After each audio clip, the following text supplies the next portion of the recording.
AR15Hunter.com's 277 Wolverine Range and Hunt Report.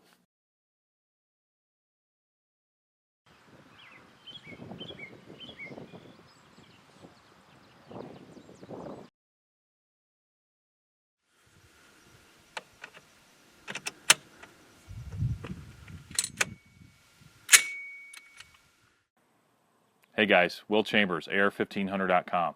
Got another video for you, and today we're going to be looking at the 277 Wolverine. Now, if you're a follower of ours on Facebook or Instagram, you've probably seen this rifle, and you've probably heard about the 277 Wolverine. If not, I'll give you a quick rundown. 277 Wolverine is a 5.56 or 223 case that has been cut down and necked up to 270.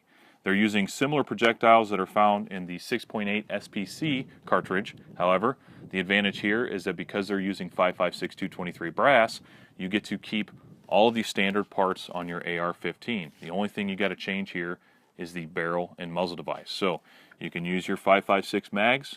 I recommend you mark them, and you can use your standard bolt carrier group and bolt. So that is very appealing.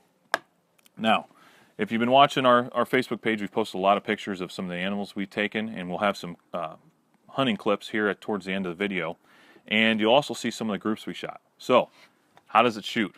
Now, before I get into that, one thing I want to let you guys know is another appealing thing about this cartridge is that there's already two companies producing factory-loaded ammunition. We got Mid-South Munitions and JB's Firearms.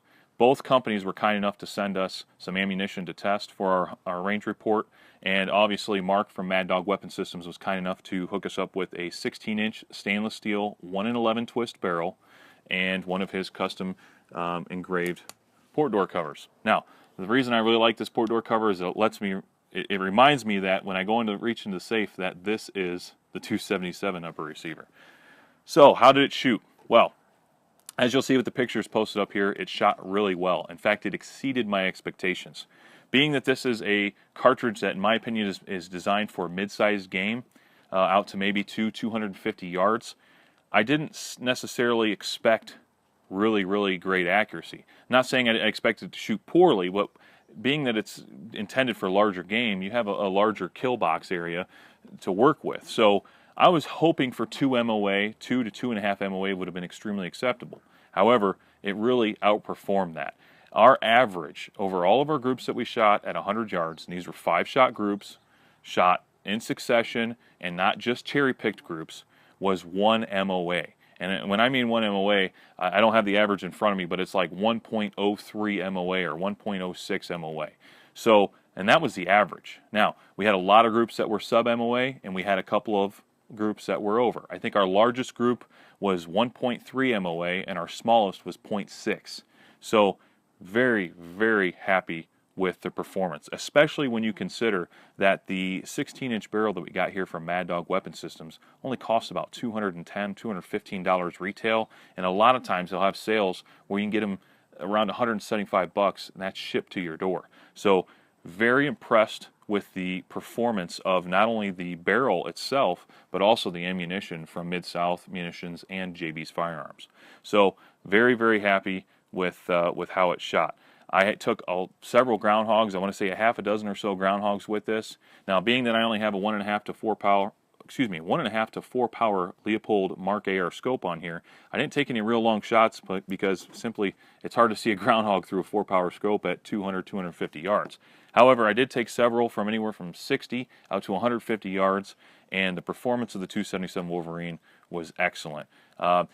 If you hunt for pelts, you definitely don't want to use this cartridge because with the 90 grain Spear TNT that from JB's Firearms, and even with the 110 grain soft points and some of the other loads that I used from Mid-South Munitions, the damage to the animal was pretty extensive, especially on smaller game like groundhogs, and I even took a coon with it. So very acceptable results. I haven't had a chance to use this on any predators yet, nor any mid-sized game, but that's all in the works. I plan to take this rifle with me hunting in West Virginia. Speaking of the rifle, I'll give you guys a quick rundown. If you read our written report at AR15Hunter.com, you'll also get the details on the build. But what we have here is a nice carbine that I set up for hunting whitetail in the mountains of West Virginia, where you're busting brush, and it's likely you're not going to take a shot beyond 100, 150 yards. We have here an Aero Precision Gen 2 forged lower receiver. We got our CMC 2x2 stage trigger that we reviewed a couple of months ago. Aero Precision upper receiver, a 16-inch stainless steel 1 in 11 twist 277 Wolverine from Mad Dog Weapon Systems, along with one of his NIB matched 5.56 bolts. So basically what that means is Mark headspace this bolt to this barrel before it was shipped out.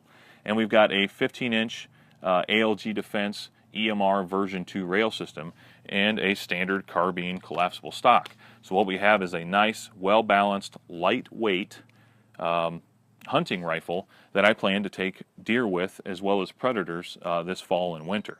So overall, very, very cool cartridge. And again, I can't stress enough how easy it is to switch over to the 277 Wolverine. And if you're not a hand loader, no big deal. We've got 2 companies already producing factory loaded ammunition. And if you are a hand loader, you'll be excited that they're using loads from 75 grains on up to 200 grains. So if you're into subsonics, they've got that covered. If you're a hunter like me, they've got that covered. And if you're into just plinking, they've got that covered too. So very cool. Make sure you check out Mad Dog Weapon Systems as well as JB Firearms and Mid-South Munitions. And also stay tuned here because we're about to show you guys some clips of me taking some groundhogs with the 277 Wolverine. So we appreciate you guys following along. Be sure to read our full written report at AR15Hunter.com. Please subscribe to our channel. We got a lot of things going on. And take care and watch the rest of the video. God bless. Warning. This video contains images of legal hunting activities. If you are offended by these types of images, please leave now. So here you can see one of the main fields I've been hunting this year. I've probably taken a dozen groundhogs from this field, including this one. Now it looks like I missed him, but I actually hit him and he took off running. And the second shot I hit him again and took him down as he went out frame.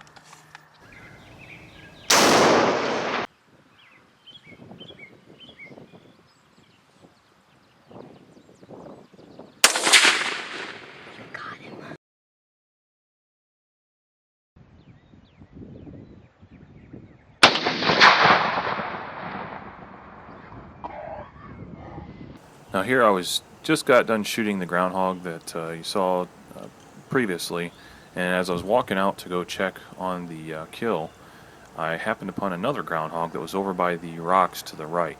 Now I don't know what told me to turn the camera on and start recording, but I just did. And then right here you'll see I bring the rifle up in glass, and then that rock pile is about 100 yards from the camera position, and I wasn't quite halfway between, so it's about a 60-yard shot.